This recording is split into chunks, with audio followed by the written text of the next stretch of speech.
معزز سامعین گرامی قدر، سب سے پہلی بات آپ کی توجہ اور آپ کو ایک سافٹ ریمائنڈر وہی کروانا ہے کہ آپ کے سامنے ہم نے رمضان کی ابتدا میں یہ بات رکھی تھی کہ الحمدللہ ہم نے ایک گھر ساتھ والا لیا ہے اور اس کے علاوہ ایک پلاٹ عورتوں کی مسجد کی توسیع کے لیے لینا چاہتے ہیں۔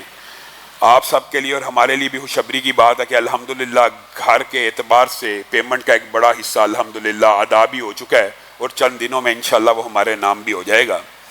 لیکن جہاں تک بات پلاٹ کی ہے تو اس حوالے سے آپ سے یہ گوش گزار کرنا ہے کہ جس طرح 6 منزلہ ایجوکیشنل کمپلیکس آپ کے تعاون کے بغیر تیار نہیں ہو سکتا، اسی طرح وہ پلاٹ بھی آپ میں سے اگر ایک بندہ بھی چاہے لے کے دے سکتا ہے، 2 بھی چاہے لے کے دے سکتے ہیں، لیکن اس کے لیے آپ کو ہمت کرنی پڑے گی۔ یہ آپ کو یاد دہانی کرانا تھی کہ مرکز کے ساتھ صدقات، زکوٰۃ اور عطیات کی صورت میں تعاون کریں۔ دوسری بات جو آپ کے سامنے رکھنی ہے وہ یہ ہے کہ ہر سال یوم علی کا جلوس ہو یا محرم الحرام کے جلوس ہو، ہر سال ایک ہی بات کو دہرایا جاتا ہے اور اس کے اوپر پھر ملک کے اندر احتجاجات بھی کیے جاتے ہیں۔ آج میں پولیس سے، حکومت سے، قانون نافذ کرنے والوں سے اور ملک کی تمام مقتدر قوتوں سے ایک گزارش کرنا چاہتا ہوں، ایک درخواست کرنا چاہتا ہوں کہ اگر آپ واقعی ملک سے فرقہ وریت کو ختم کرنا چاہتے ہیں اور چاہتے ہیں پاکستان میں فرقہ وریت ختم ہو جائے تو اس کا ایک بڑا آسان کلیہ ہے، بڑا ہی آسان طریقہ ہے، لیکن ہم یہ سمجھتے ہیں آپ اگر اس کلیے کے اوپر عمل نہیں کر رہے، ایک عرصے سے علماء کا یہ مطالبہ ہے، تو پھر آپ ہی فرقہ وریت ختم نہیں کرنا چاہتے اور جان بوجھ کے یوم علی میں اور محرم میں ایسے نعرے اور صحابہ کی توہین اور تنقیص کے آوازیں لگوائے جاتے ہیں تاکہ ملک میں فرقہ وریت کی آگ بھڑک جائے۔ میں اہل سنت کا ایک نمائندہ ہونے کی حیثیت سے، بریلوی دیوبندیوں اہل حدیثوں کا نمائندہ ہونے کی حیثیت سے ایک مطالبہ اور ایک بات اور ایک کلیہ آپ کے سامنے کرتا ہوں، اپنے علماء کو منانا میری ذمہ داری ہے۔ وہ کلیہ یہ ہے کہ آج اہل سنت کے علماء آپ کے سامنے یہ بات رکھتے ہیں، یہ جو باتیں کرتے ہیں کہ اہل بیت کی جی اہل سنت توہین کرتے ہیں، اللہ کی قسم یہ جھوٹ ہے، یہ سب سے بڑا بہتان ہے، یہ سب سے بڑا الزام ہے کہ حضرت علی کی توہین کرتے ہیں۔ جی حضرت علی کو جی گالیاں دی گئی تھی، یہ بھی جھوٹ ہے، یہ جھوٹ سے بڑی ہوئی باتیں ہیں۔ جس طرح آج جھوٹ بولا جاتا ہے کہ حضرت علی کا بغض ہے، حضرت علی کو گالیاں دیتے ہیں، اہل بیت کو گالیاں دیتے ہیں، یہی جھوٹ سابقہ لوگوں پہ بھی لگائی جاتے ہیں۔ حال کیا ہے؟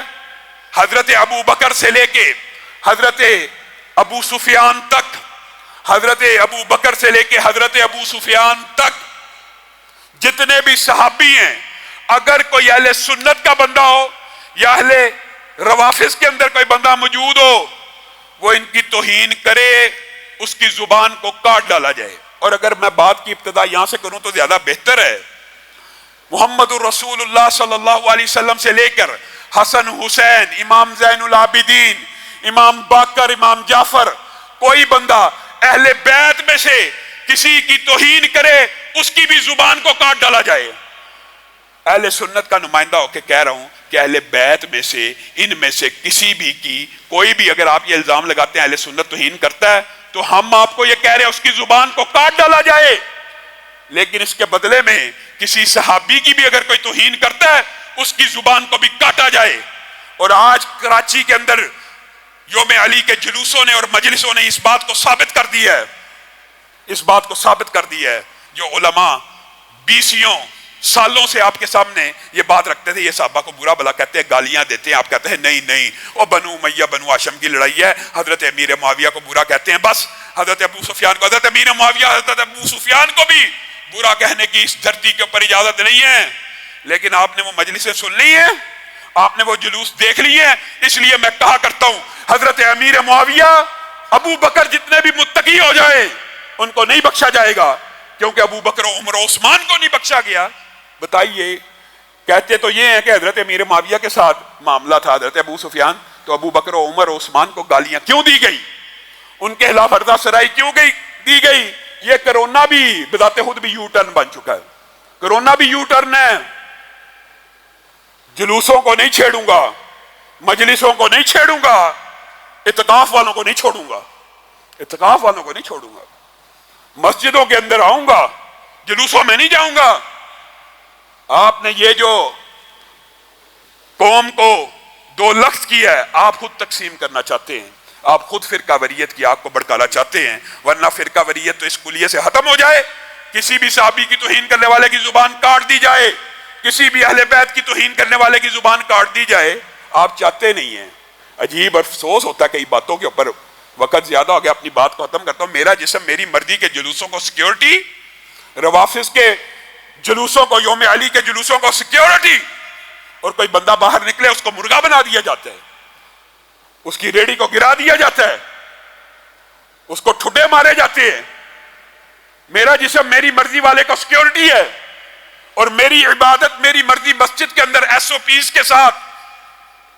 اعتکاف پہ پابندی لگا دو، اعتکاف سے بہتر آئسولیشن کون سی ہو سکتی ہے؟ مسجدوں پہ پابندی لگا دو، کس وجہ سے؟ یہاں پہ ایس او پیز کا خیال زیادہ رکھا جا سکتا ہے کہ جلوسوں میں رکھا جا سکتا ہے؟ یعنی میری عبادت میری مرضی کا کوئی کلیہ موجود نہیں، عبادت کرنے کے لیے کسی کو زبردستی لایا جاتا ہے؟ ہر بندہ اپنی مرضی سے عبادت کرنے کے لیے آتا ہے۔ یہ آزادی اظہار کے نعروں میں بھی جھوٹے ہیں، یہ ان دعووں میں بھی جھوٹے ہیں۔ اور دوسری بات، میں اپنے بریلوی دیوبندی بھائیوں کو کہنا چاہتا ہوں، آج اتحاد مسالک ثلاثہ کی اشد ضرورت ہے، لیکن اس اتحاد کو، اس بڑھتے ہوئے اتحاد کو روکنے کے لیے سازشیں بھی عروج پہ ہیں۔ آپ نے کھوئی رٹا کے واقعے کے اوپر غور کرنا ہے میرے بریلوی بھائیوں۔ کیوں ایک اہل حدیث کے اوپر توہین رسالت کا الزام لگایا گیا؟ نہیں لگانا چاہیے۔ اس طرح کے الزام لگانے سے ہمارا مقدمہ اسلام پسندوں کا کمزور ہوتا ہے۔ اگرچہ یورپی یونین اور یہ کہانیاں کس سے لمبے ہیں، رمضان کی وجہ سے ان سے صرف نظر کیا جا رہا ہے، رمضان کے بعد انشاءاللہ ان کی حقیقت بھی آپ کے سامنے رکھیں گے۔ لیکن میرے بھائیوں، اور میں یہ بات بھی پھر حکومت سے کہنا چاہتا ہوں کہ توہین رسالت کا مقدمہ جھوٹا ہوتا ہے، ہمیں اقرار ہے، لیکن قتل کے مقدمے بھی تو جھوٹے ہوتے ہیں کہ نہیں ہوتے؟ تو قتل کے مقدمے جھوٹے ہوتے ہیں تو قتل کی دفعات قانون سے نکال دی جائیں؟ توہین رسالت کے مقدمے جھوٹے ہوتے ہیں تو توہین رسالت کو قانون سے ختم کیا جائے؟ نہیں، بلکہ ایک چیز ایڈ کی جائے، جو بندہ توہین رسالت کا جھوٹا الزام لگاتا ہے پھر اس کے اوپر بھی توہین رسالت کا مقدمہ ہونا چاہیے۔ اگر آپ یہ قانون لے آئیں گے تو آسانی ہو جائے گی۔ اور بریلوی بھائیوں کو میں یہ کہتا ہوں، آج کل یہ جان بوجھ کے کچھ فتنے بازوں نے وہ کھوئی رٹا کے ایک شریف نوجوان اہل حدیث کے اوپر توہین رسالت کا الزام لگایا ہے۔ کیا آپ سوچ سکتے ہیں وہ اہل حدیث جن کے مسلک کا آپ نام ہی کہہ لیں اہل حدیث ہے، اہل حدیث رسول اللہ کی حدیث کا ادب احترام کرنے والے، جو رسول اللہ کی بات کا احترام کرنے والے ہوں، وہ رسول اللہ کی ذات کا احترام کرنے والے نہیں ہوں گے؟ اس نوجوان کے ساتھ ظلم ہوا ہے، اور اس طرح کے مظالم پھر سوشل میڈیا پہ چلتے ہیں، اور پھر اس قانون کے خلاف باتیں ہوتی ہیں۔ اور اپنے دیوبندی بھائیوں کو بھی کہنا چاہتا ہوں کہ مردان کے اندر یہ کیا ہوا کہ یورپی یونین کی قرارداد آئی، ادھر کھوئی رٹا کے اندر اپنے ہی مسلمان بھائی کے خلاف توہین رسالت کا پرچہ کروا دیا، ادھر وہ قرارداد آئی، ادھر مردان میں اہل حدیث مسجد کو تالے لگوا دیے۔ یہ کیوں ہو رہا ہے؟ آپ سمجھ نہیں رہے؟ یہ فرقہ وریت کی آگ بھڑکانا کسی اور کا پسندیدہ مشغلہ ہے۔